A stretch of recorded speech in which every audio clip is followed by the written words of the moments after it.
Let's talk about the 76ers realistic expectations for this season. I know we don't know what's the status with James Harden yet, but the way this team looks right now, let's talk about the realistic expectations for this season.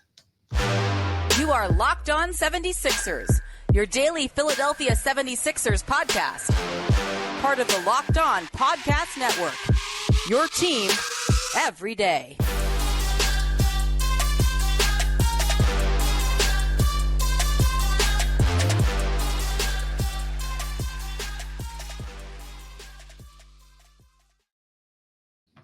Today's episode is brought to you by PrizePicks. First-time users can receive 100% instant deposit match up to $100 with the promo code Locked On. That's PrizePicks.com, promo code Locked On. Thank you for making Locked On 76ers your first listen every day. We are free and available wherever you get your podcasts and on YouTube. Part of the Locked On Podcast Network, your team every day. Hey, I'm Keith Pompey with the Philadelphia Inquirer, also here with Locked On. And, basically, I just want to, um, I just want to talk to you guys in reference to, you know, um, the Sixers' realistic expectation, right? It's one of those things where, we look at it and we say to ourselves, how are the Sixers going to do this year? Like, realistically, we look at the moves that the Milwaukee Bucks are making. We look at the moves that the Boston Celtics are making. You see where Cleveland Cavaliers are getting better. You know, what are their expectations for the Sixers? And then also, I want to talk to y'all about Joel Embiid. I think that Joel Embiid is going to be a first team All League selection. Remember, now is the best top five players. Um, I know he's a reigning MVP, but if they just did it by position, I think Joel would probably get the short end of the vote when it comes down to Nikola Jokic at the center spot. But I think that this year, Joel is going to be a first team All League, and I think he's going to continue to be that for a couple years now. And then I want to talk about Tobias Harris. We talked about it before with Divine Givens, my co-host, but we talked about where I think that Tobias is going to have a breakout year this year. I do. I do. I think that Nick Nurse is really going to utilize him. So those are the three subjects that I want to talk to you guys about today, right? But right now, it's one of those things when we talk about realistically. Realistically, I hate to say it, I think the Sixers still have a second round ceiling. Things could change. I think, the way I'm looking at things, unless things hurry up and change right now, um, I think that this is the best that this team can do. I know last year, we went to game sevens. They could have game seven of the second round against the Boston Celtics. It should have been ended in 6 games, and they could have went to the Eastern Conference Finals. But I think that the Milwaukee Bucks are going to be better. I think the Celtics are going to be better. When you look at their coaching staff, they got Sam Cassell over there now. And they got other guys. Beforehand, no offense, but the Sixers. I remember when I was covering the Sixers, one of their bench coaches for the Celtics right now. Wow, this is crazy. When he was with the Sixers, which wasn't too long ago, he was a video coordinator, and that's not a knock against him. I mean, there's other guys who went on and became went on from video coordinator. Eric Spoelstra comes to mind first, who went on to become what Eric Spoelstra is like a Hall of Fame type coach, right? But we're talking about this guy was a video coordinator a couple years ago, 2 years ago, and what happens is they had so much turnover under Ime Udoka. Then Ime Udoka left, and other guys left, to where this guy was on the bench. So they know Boston Celtics no longer have that. Now they have a quality coaching staff to go with their second year coach. They also made upgrades. They have Kristaps Porzingis. I think that he's going to work wonders there. And you look at the Milwaukee Bucks. Yeah, they have a lot of guys coming back. They re-signed their players, their free agents that they had. Um, but then they added Beasley. They added some other players. Brooke Lopez. They have his twin brother Robin Lopez now. I think that this team is going to be better and they're going to be motivated. They have a new coach. If there was a knock on Mike Budenholzer, who was the coach there and he won a championship. If there was one knock with him, it was he coached the playoffs as if he was coaching the regular season, right? So they no longer have him. So I feel like they have Adrian Griffin now as the coach. I feel like he's going to do a phenomenal job. He has a veteran team. It's kind of sort of like he was handed the keys to the Ferrari, and all he has to do is just cruise with that thing. Don't try to rev it up. Don't try to do this and that. Just have that bad boy on autopilot, whatever, and you're going to do well. And I think that's what's going to happen. So when I look at the Sixers right now, you talk about this team and you say, okay, look at James Harden, right? James Harden to me right now, as far as them going far, unless something pops up, he's their best asset. He's the best thing that they have right now. Like you don't have, unless you can get Dame Lillard, right? Do I see that happening?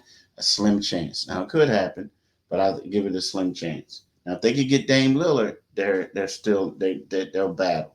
But right now you look at James Harden and you say to yourself, like, if you trade him and it's not Dame, you're probably going to get some role players for the most part, right? And I know people talk about Zach LaVine and all this other stuff, but for the most part, I think you're going to get some role players for him. So if you get that, you consider they're probably going to take a step backwards, right? Unless Maxi and Tobias can elevate. But for the most part, they'll probably take a step backwards. If you keep him, you're probably going to be where you are right now. My only problem is what type of shape is he going to come in? What mindset is he going to come in at, right? So I look at them and I say, all right, on paper, you got a good team. But I think you're going to have to battle for that third spot. I mean, seriously. I mean, I do. Now, I know Nick Nurse is a great coach, but I think that they're going to have to battle for that third spot.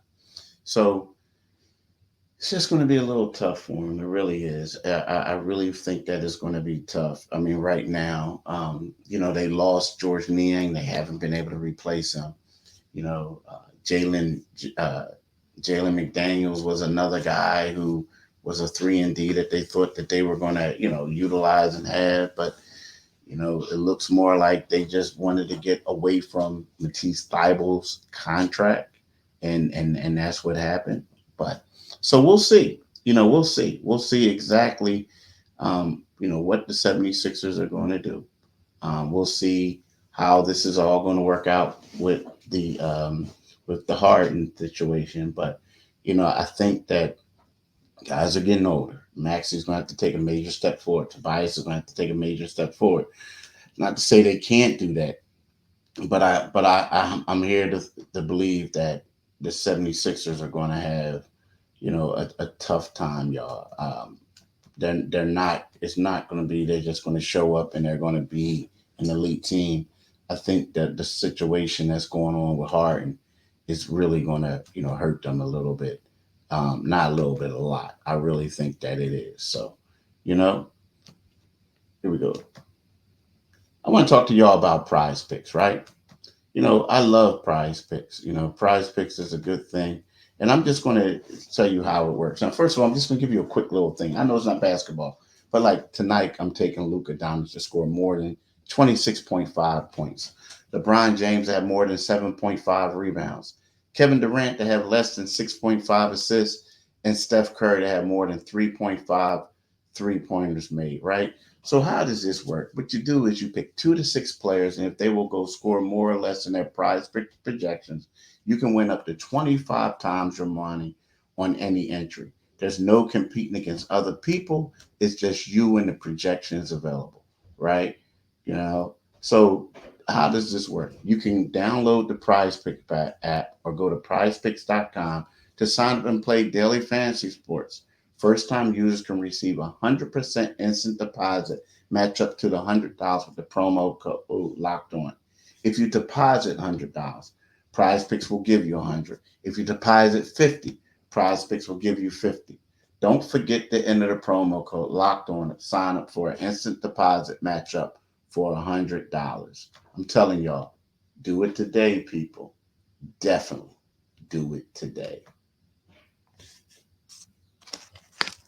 Now, I want to thank y'all for listening to Lock. I want to thanks for making Locked On 76ers your first listen every day. Every dayers tomorrow on the show, we'll talk about Tyrese Maxey, how I feel like the level he's in store for. Is he going to be an all-star? I don't know. I'll tell you more tomorrow. But make sure you listen to Locked On 76ers tomorrow to get that. Now, what I want to talk about is Joel Embiid, right? So when I look at Joel, I think Joel got a lot of criticism this year in the playoffs. I think a lot of people looked at his season and they were like, okay, he did great. He was the MVP. And then when Nikola Jokic came out and was beasting everybody in the playoffs and Joel got hurt and his numbers went down, people felt like, dang, they had reporters, the voters were getting attacked for their votes. And then there were people who were basically saying, look, this is why I voted for him. Like, it was like they were making excuses for their votes that they had. I voted for Joel. I felt like Joel was the best guy. He was the best. There was no ifs, ands, or buts. What Joel did was phenomenal.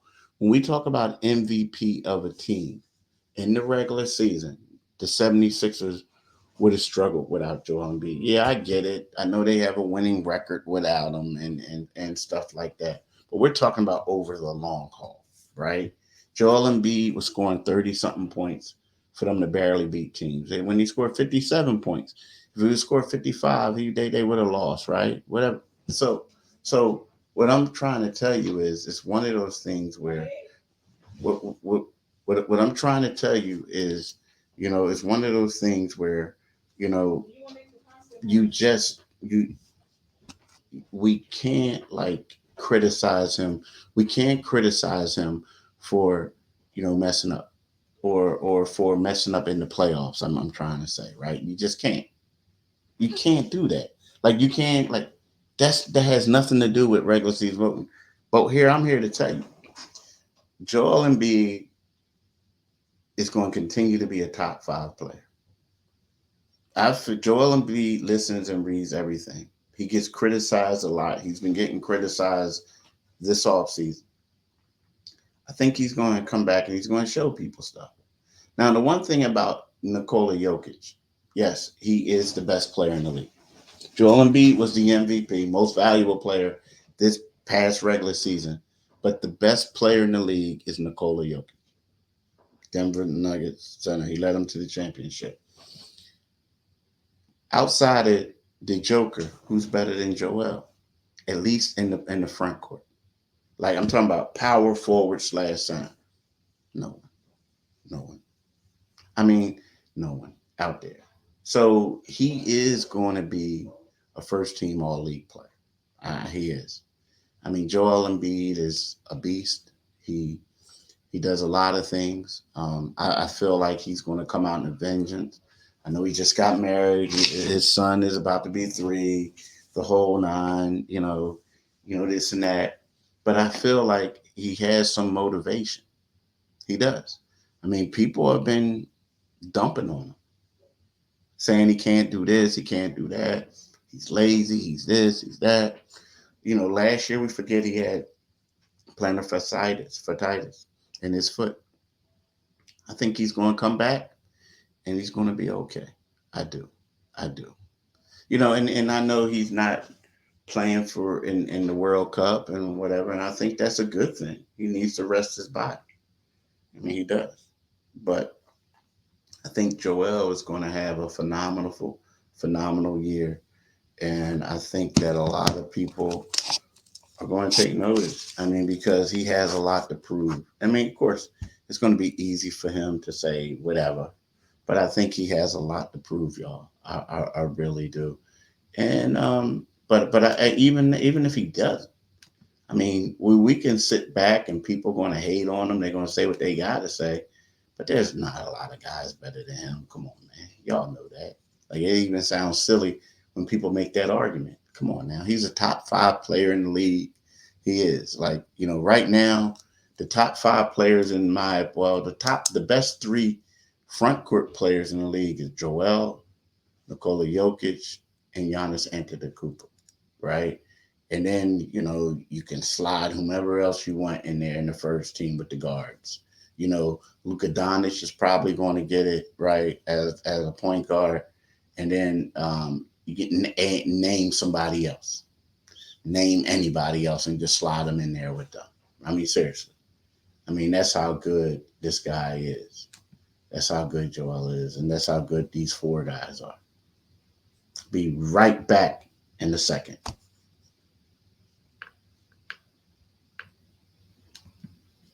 Hey, thank you for making Locked On 76ers your first listen every day. We are free and available everywhere where you get your podcasts and on YouTube, part of the Locked On Podcast Network, your team every day. When we talk about players under Nick Nurse, and I know I said this before, but Tobias Harris is set up to be in a pretty good situation. Like, especially if James doesn't come back, right? I mean, we talked about this before, me and my man Divine Givens, but we talked about this before. Like, Tobias is one of those things where he's the prototypical guy that excelled under Nick Nurse. Excelled. So I'm expecting him, especially being in the final year of his contract, wanting to get paid, I'm expecting him to go out there and dominate. Or not dominate, but I shouldn't say dominate, because that's going to have to, depends on your role, right? But I'm expecting him to have probably one of his better seasons as a Sixer. I am. Because when you look at it, Nick can get him in a couple actions, and he's going to excel. And then not only that, Tobias wants to get paid. So if the Sixers don't pay him, it's going to be from someone else. I think he's going to have a good year. I do. I mean, there are teams who wanted him. We all know that. They don't like his contract, and they don't like what the Sixers were asking for him. But with that being said, I'm telling you, this guy is going to be able to come out and have a great year. And I think he'll probably get paid. He may not get like close to what he made the last time, the 180. But I do think he'll get paid. I think he'll get paid. I mean, there's always one team. Now, it may not be to a team that's like, okay, this team is contending and this and that. It's going to be to another squad. But I do think that Tobias I think they'll play well. I do. I really like Tobias. I like the fact that the thing that stood out to me was when Joel, James, and James Harden and Tyrese Maxey were all out, Tobias was balling. He was the leader. He was either, he wasn't always the leading scorer, but he was always amongst the top 3 in scoring. He was always amongst the top 2 or 3 in rebounds, and always amongst the top 2 and 3 in assists, right? Always. Leadership qualities. The team had success. That's a winner. And I feel like at that particular point, a lot of people saw what his work. Before that, he was getting criticized for the money he made, but I think people realized why this guy was making a lot of money. So I think that Tobias is going to have, I'm not going to say a breakout season, because I felt like he had one a couple of years ago, but this is going to be a very good season under Nick Nurse. I do. I think that he will have a very good season under Nick Nurse. Look, y'all, I want to thank y'all for listening today, and I want y'all to have enjoy the rest of this Monday. I'm sitting here relaxing. It was a nice chill day. Go outside and see some outside sports this evening. Take my lawn chair out and just relax and chill.